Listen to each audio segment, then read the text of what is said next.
fallout growing from that interview with Prince Andrew, answering questions for the first time about his friendship with convicted sex offender Jeffrey Epstein. Once a prince who moved through Windsor Castle with unshakable confidence. One of the oldest titles in the British royal family is the Duke of York, traditionally given to the second son of the ruling monarch.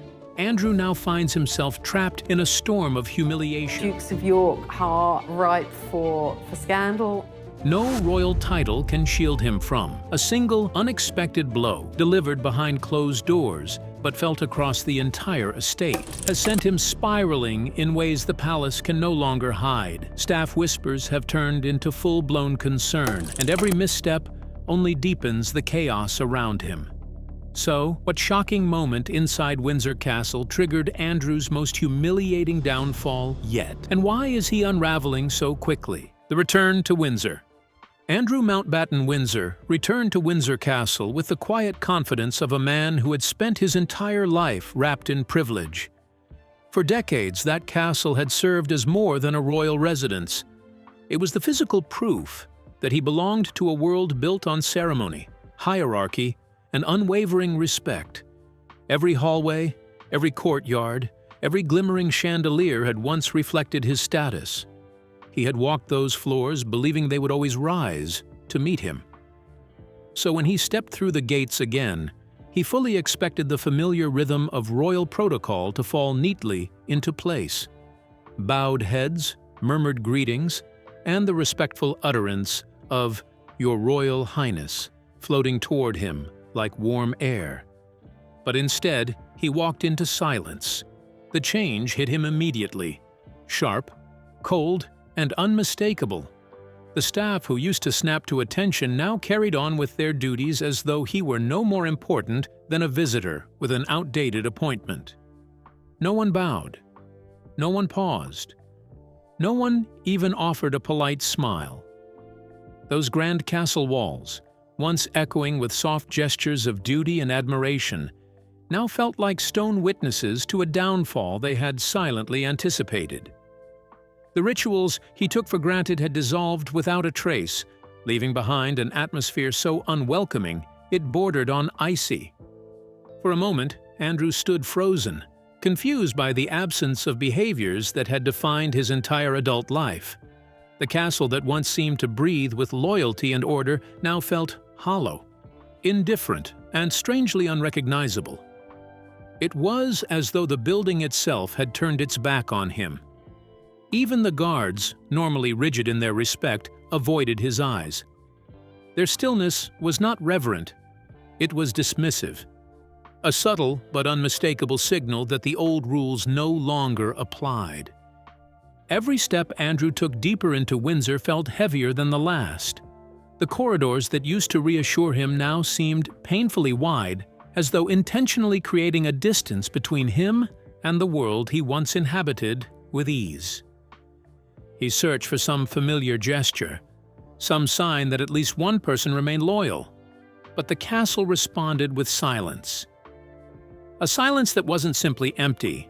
It was judgmental, unforgiving, final.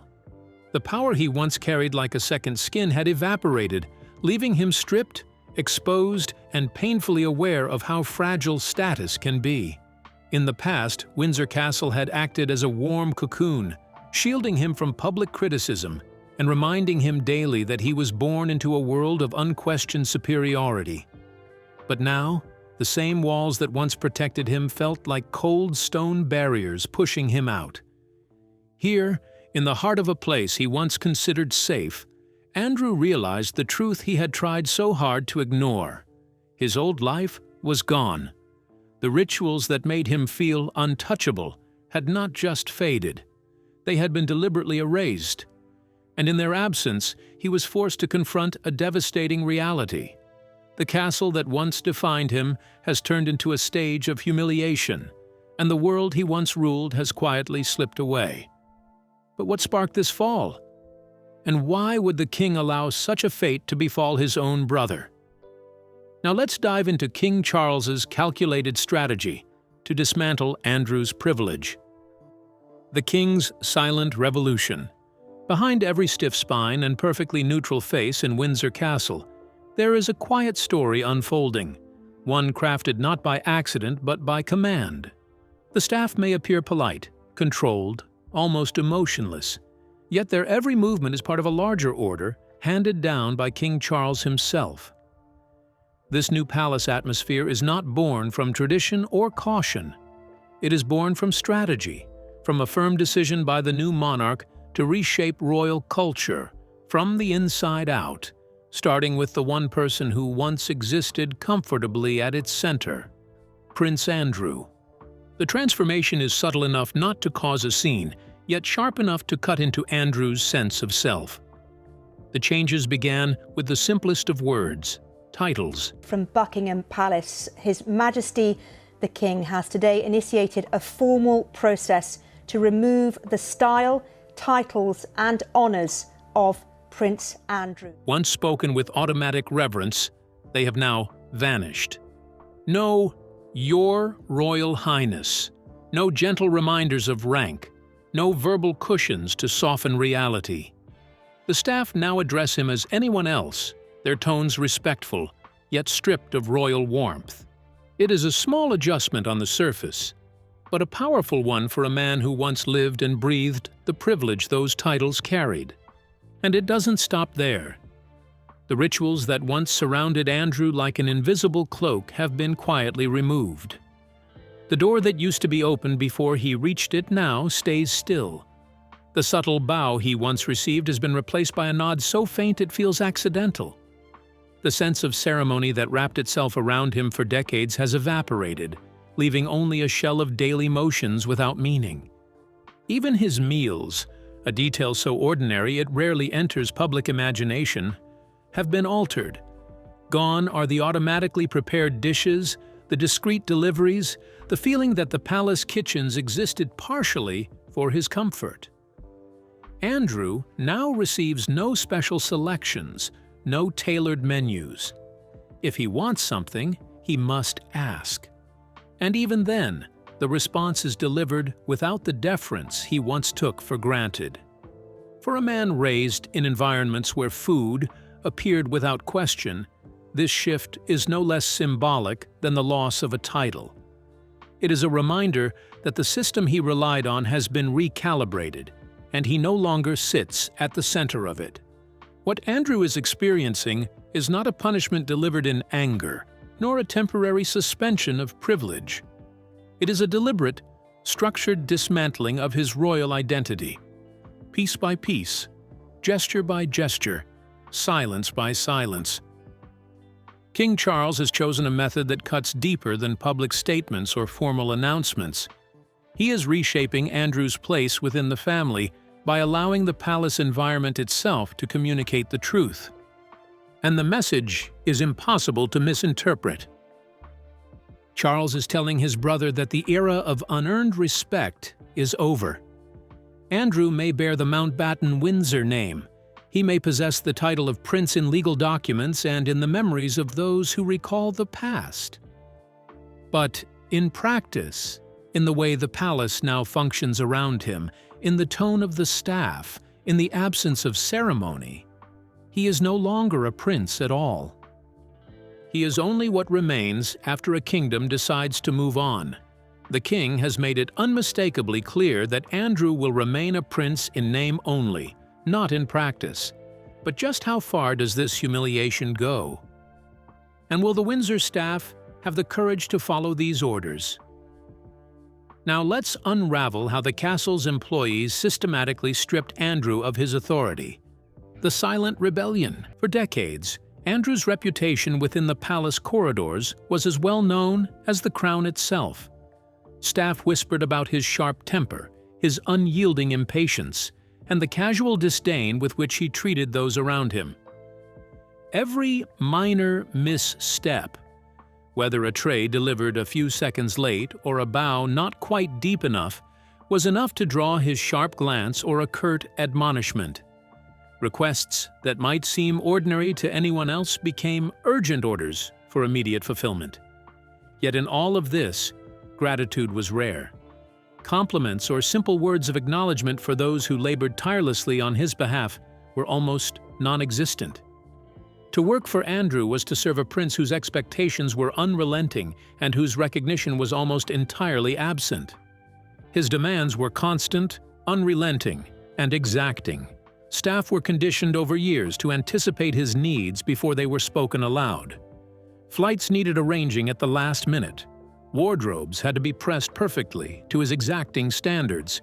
Meals had to arrive exactly when he desired. Even minor errors or deviations were met with sharp eyes and pointed complaints. It was a world where precision and attentiveness were rewarded only with silence, and mistakes were punished not just with words, but with tension that lingered in the air for hours. For Andrew, this was normal. For his employees, it was a life of perpetual alertness, walking a line between duty and intimidation, trained to anticipate the prince's whims with no expectation of thanks. But the tides have now shifted dramatically. Those same employees who once moved through the halls like shadows, careful not to provoke his ire, now stand tall, no longer compelled to bow, no longer forced to murmur his title with practiced reverence. They address him simply as Mr. Mountbatten Windsor. The act may seem small, even polite, but its significance is enormous. It is the first tangible sign that the hierarchy that once defined Andrew's world has been dismantled from within. Where there was once unquestioned obedience, there is now quiet autonomy. Where there was once fear, there is now calm, even subtle satisfaction. The staff who endured decades of relentless demands now carry themselves with freedom, their confidence visible in posture, tone, and small gestures. Their newfound composure is more than a display of defiance. It is proof of a truth that has always lain beneath the pomp of monarchy. Royal power is fragile, dependent not just on legal authority or public acclaim, but on the small, consistent rituals of respect that surround it every day. The bowed head, the whispered title, the obedient steps, all were symbols reinforcing Andrew's status. Remove them, and the illusion crumbles. In that simple absence, the power shifts. Those rituals were never just formalities. They were the invisible scaffolding that held up his world. Now, for the first time, the scaffolding has been stripped away. The staff's quiet satisfaction, subtle though it may seem, signals that the old order is gone. Andrew may retain a name, a title on paper, even ceremonial memories of the past. But in the hallways of Windsor, in the everyday interactions that define authority, he has lost his kingdom. Power, as this moment reveals, is not a crown or a title. It is the acknowledgement of those who serve. And that acknowledgement has vanished. The royal staff no longer treated Andrew with the respect of a prince, addressing him like any ordinary citizen. But were they justified in their actions? What do analysts and royal observers make of the humiliation Andrew now faces? Let's find out. A prince under siege. Royal commentator Richard Fitzwilliams spoke candidly to The Guardian about the extraordinary predicament Prince Andrew now faces. "I think it will be pretty well a living hell for him," Fitzwilliams said, highlighting the prince's deep attachment to titles and his long-standing sense of entitlement. For Andrew, whose identity has been inseparable from privilege, recognition, and ceremonial status, the loss of both public duties and royal favor strikes at the core of who he believes himself to be. The removal of the privileges he once took for granted is not merely inconvenient, it is profoundly humiliating. Fitzwilliams went further, pointing out that Andrew has rarely done anything to earn public affection. Over the years, his actions and public appearances have often reinforced a negative image rather than softened it. One of the troubles with him, Fitzwilliams explained, is that he has proven to be so greedy. People see him as entitled, greedy, and also unbelievably bovine because of that extraordinary Newsnight interview. That notorious television appearance, which was intended to clarify his position regarding his associations and conduct, instead solidified perceptions of arrogance and detachment, leaving a lasting imprint on public opinion that continues to haunt him. The extent of Andrew's isolation is underscored by royal biographer Robert Hardman, who told Sky News that the prince has been treated as an enemy of the state, effectively. Once surrounded by privilege, protocol, and loyal staff, Andrew now faces a level of scrutiny and distance that few members of the royal family ever experience. The combination of public scorn, media attention, and internal palace measures has created a stark contrast to the world of deference he once navigated effortlessly. Questions are rising about Prince Andrew's place in the line of succession, with many wondering why he hasn't been formally removed. Joe Little, managing editor of Majesty magazine, suggests this debate is inevitable. Despite public criticism and growing scrutiny, Andrew is not entirely abandoned. King Charles has arranged for his brother's welfare, granting him a new residence on a private royal estate in Norfolk. He will no longer be in Windsor, Little noted, but accommodation and support will be provided. Even in relative exile, Andrew retains protection, though far from the privilege, visibility, and authority he once commanded. The situation has also attracted attention from politicians, highlighting Andrew's potential international responsibilities. UK Trade Minister Chris Bryant suggested that if requested, Andrew should travel to the United States to answer questions related to Jeffrey Epstein's crimes. Speaking to the BBC, Bryant stated, "I think that, just as with any ordinary member of the public, if there were requests from another jurisdiction of this kind, I would expect any decently minded person to comply with that request." And I think everybody will be glad that this moment has taken today, and he's just Andrew now. He's an ordinary member of the public. His comments underline a growing consensus that, despite royal status, Andrew is not exempt from accountability, and that public and legal expectations apply even to those born into privilege. Taken together, the perspectives of commentators, biographers, and politicians paint a picture of a prince caught between diminishing privilege, intense public scrutiny, and mounting legal pressures. A royal whose reputation and future are now inextricably entwined with both personal choices and global consequences. Commentators and observers suggest Andrew has brought this on himself and must face the consequences of his actions. But will he accept this humiliation quietly, or fight to reclaim his honor within the British royal family? And how is this public fall affecting him psychologically? Now let's dive into Andrew's desperate struggle against a reality he cannot accept.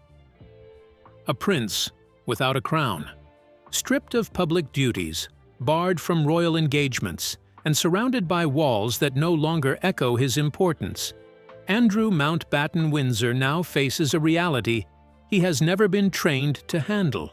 For decades, his identity was intertwined with status, titles, and the automatic respect of those around him.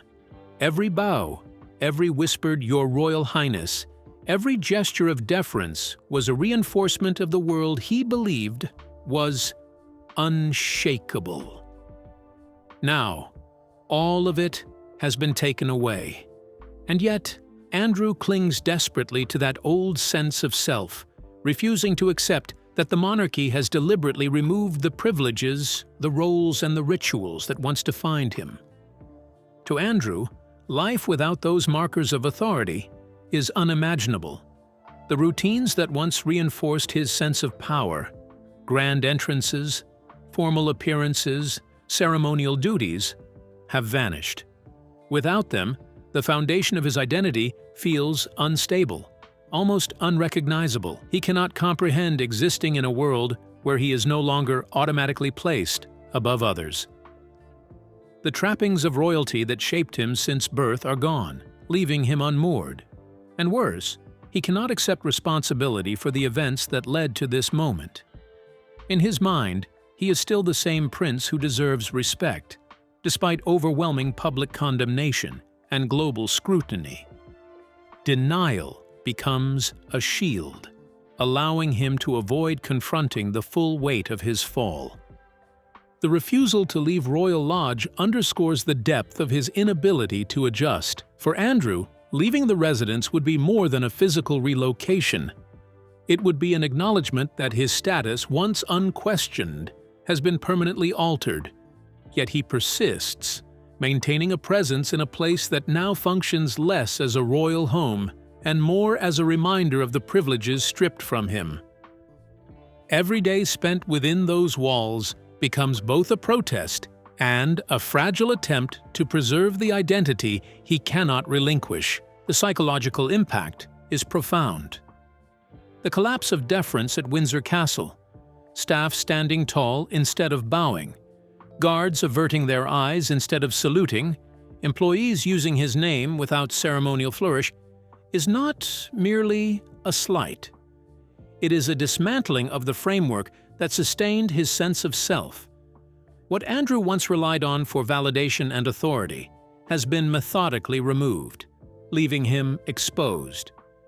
The prince who once walked with confidence and demanded loyalty now faces the quiet but undeniable realization that his power was contingent on acknowledgement from those around him, and without it, he is powerless. Andrew's fall goes far beyond mere embarrassment. It is a complete collapse of identity, both public and private.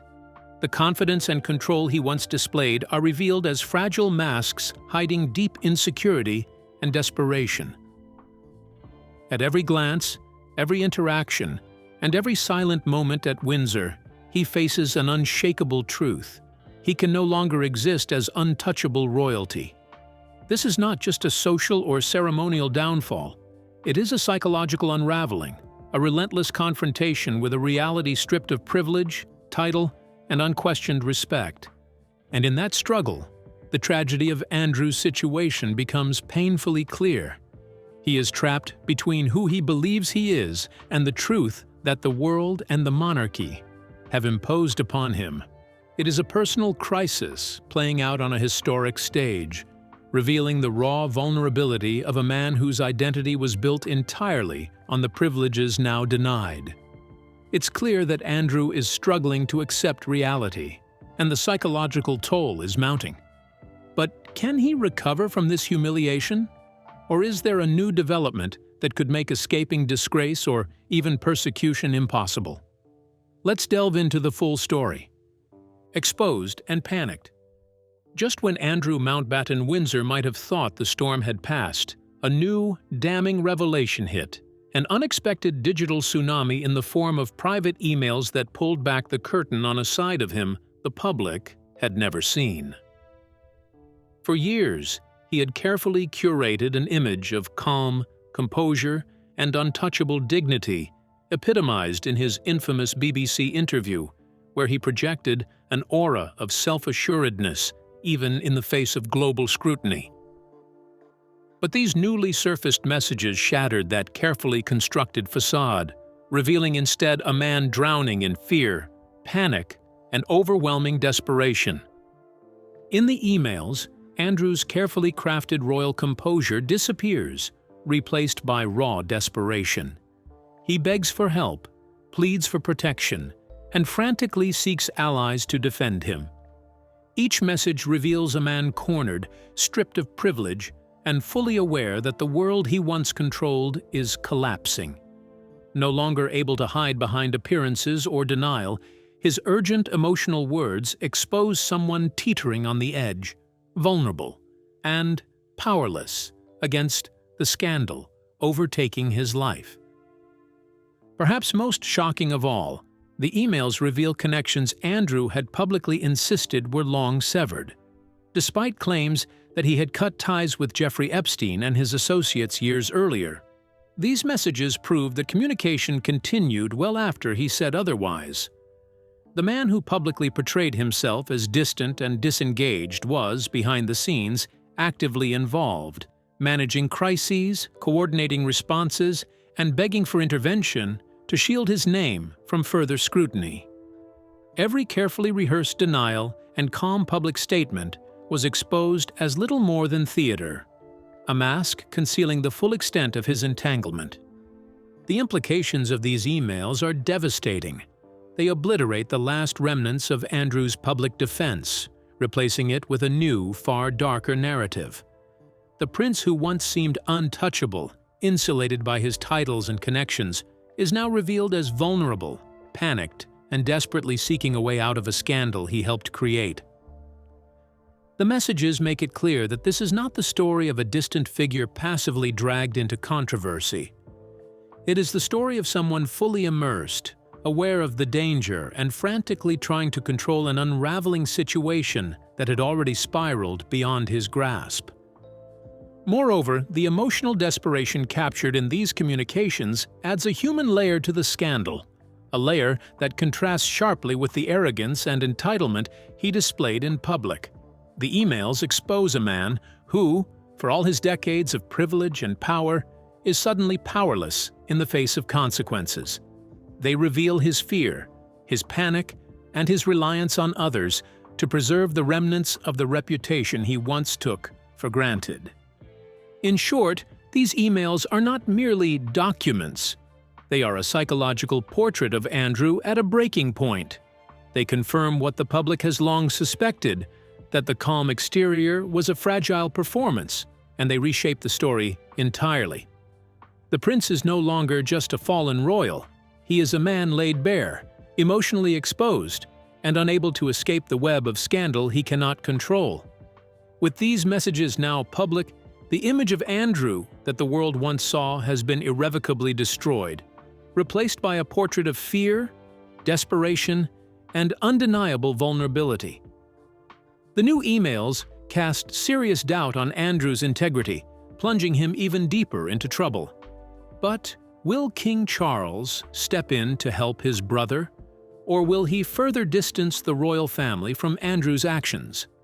Now, let's explore how the monarchy is handling damage control. From privilege to exile. King Charles acted with precision, moving decisively to contain the storm that threatened to engulf the royal family. Every step was calculated, every decision deliberate, aimed at controlling the narrative and limiting the damage caused by Andrew's unraveling. Public duties were stripped away, roles once carefully curated to maintain a royal presence were removed, and his access to official platforms was systematically curtailed. Charles ensured that the monarchy maintained distance from his brother's controversies, a clear signal that the institution would no longer serve as a shield for behaviors that had become impossible to defend. In doing so, the king sent an unmistakable message. No individual, not even a prince, is above accountability. But beyond the visible actions, the revocation of duties, the subtle social distancing, the silent rebukes, there were deeper, more strategic moves. Behind palace doors, discussions swirled about the safest way to limit Andrew's presence without causing additional public backlash. The plan was carefully executed. He would be relocated to a secluded cottage on the sprawling Sandringham estate, a property removed from the public eye, quiet and remote. The move, described internally as a form of internal exile, was designed to minimize exposure while containing the fallout. It was a controlled retreat, but one that carried a message as loud as any headline. The monarchy was no longer accommodating him, and the privileges he once took for granted were now being quietly withdrawn. Yet even as these measures were put into place, the palace was acutely aware of a lingering threat: the paper trail. In the age of digital communication, emails, letters, and private notes are impossible to erase entirely. Each document, each hidden message carried the potential to undermine the carefully constructed containment strategy. While Andrew's public appearances had been curtailed and his titles removed, there remained the ever-present fear that something else could surface, triggering another wave of scandal. The palace knew that one unexpected revelation could undo months of careful planning and reignite global scrutiny. For Andrew, the consequences were catastrophic. His reputation, painstakingly cultivated over decades, lay in ruins. Once a figure of authority, privilege, and untouchable status, he now faced a reality stripped of both public standing and institutional protection. The calculated measures taken by King Charles underscored the fragility of royal power. Without the rituals, privileges, and public perception that sustained it, even a prince could be reduced to isolation and irrelevance. In the larger picture, Andrew's story evolves from scandal to cautionary tale. It is no longer just about misjudgments, questionable associations, or public criticism. It is a stark reminder that privilege is conditional, status is fragile, and truth has a way of surfacing, no matter how carefully it is buried. The prince who once believed he could navigate any controversy with charm, influence, and familial loyalty now faces the ultimate lesson in accountability. His story serves as a warning not only to royalty but to anyone who relies on position, protection, or power to shield themselves from the consequences of their actions. As the monarchy moves swiftly to manage exposure, the narrative has shifted. Andrew's saga is no longer just a personal downfall. It is a visible, public demonstration of how even the most powerful can be humbled when the truth refuses to stay hidden. A stark illustration that legacy and reputation can be stripped away, leaving only the stark reality of human vulnerability and the consequences of choices long made. What do you think about Andrew's fall from grace?